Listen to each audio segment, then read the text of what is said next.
We're gonna spread happiness. We're gonna spread freedom.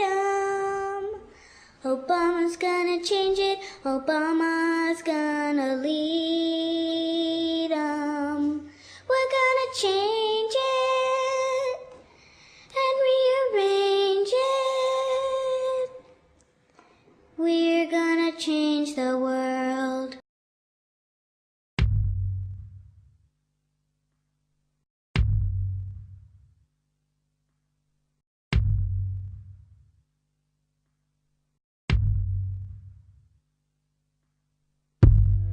I have found the answer.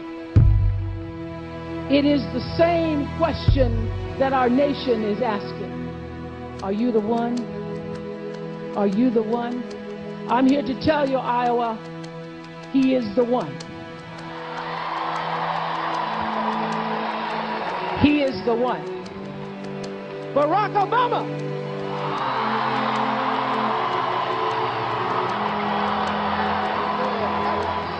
It has become easy to forget this truth. If we're honest with each other, we know that sometimes on both sides of the Atlantic, we have drifted apart and forgotten our shared destiny. There have been differences between America and Europe. No doubt there will be differences in the future.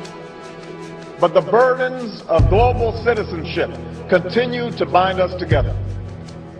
A change of leadership in Washington will not lift this burden. In this new century, Americans and Europeans alike will be required to do more, not less. Partnership and cooperation among nations is not a choice. It is the only way, the one way, to protect our common security and advance our common humanity.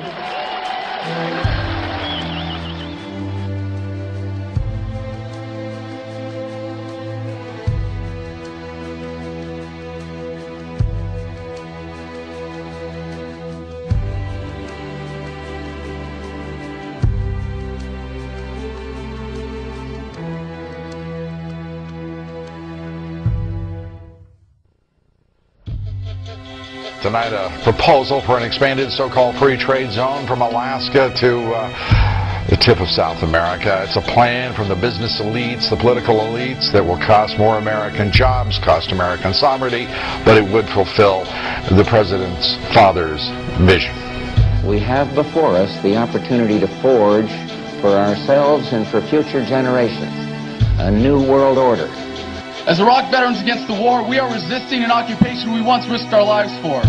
We swore to support and defend the Constitution of the United States of America, but we found out the hard way that the greatest enemies of the Constitution are not to be found in the sands of some far-off land, but rather right here at home.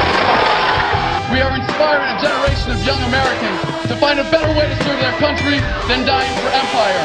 And by supporting those who are actively resisting, we inspire further resistance and ensure that soldiers still have the right, as is their duty, to disobey illegal orders. You guys know the lies, and I bled for these lies. I watched my brothers die for these lies. So how many Obama supporters are there here?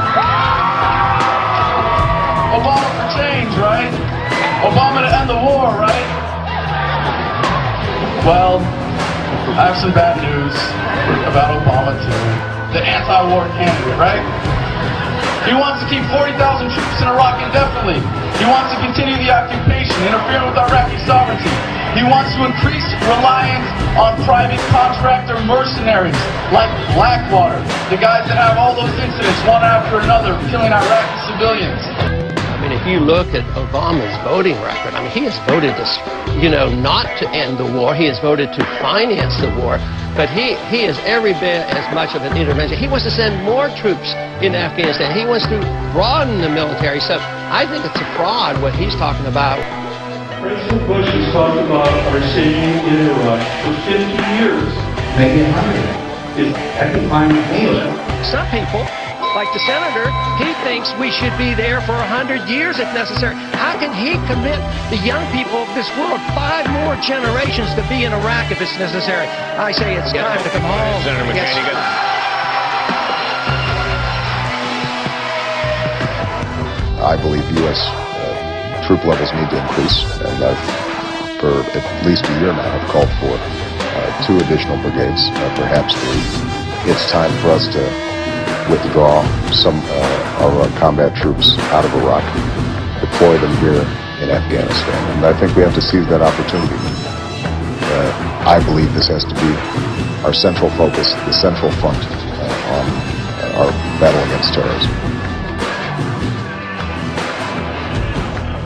I've said that we need to increase the size of our military, which politically, if it got to the floor, probably would pass. But there, as you know, a whole bunch of folks on the left who think that that is a waste of money. I think it's important.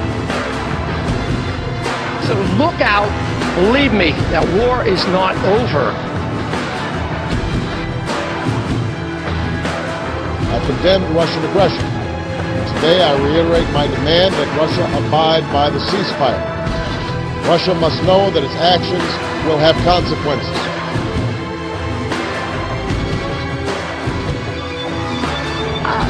But before I say anything else, I just want to say that I was running from Georgian troops bombing our city, not Russian troops. I want to say thank you to the Russian troops that were helping us out.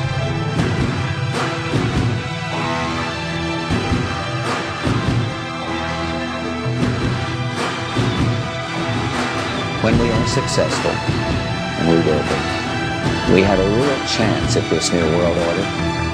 It's about the idea of freedom.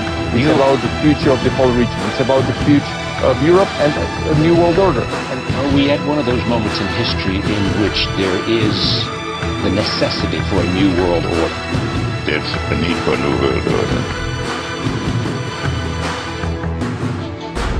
So I think we can say that the Constitution reflected an enormous blind spot in this culture that carries on until this day, and that the framers had that same blind spot.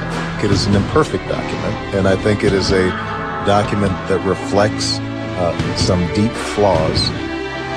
So it's not so much a secretive conspiracy, it's a contest between ideologies, whether we believe in our institutions here, our national sovereignty, our Constitution, or are we going to further move in the direction of international government, more UN? You know, this country goes to war under UN resolutions. We're moving into a new era, believe it or not. With the dollar and our economy and the world economy, this is a new era. In conclusion, ladies and gentlemen, a new world is emerging.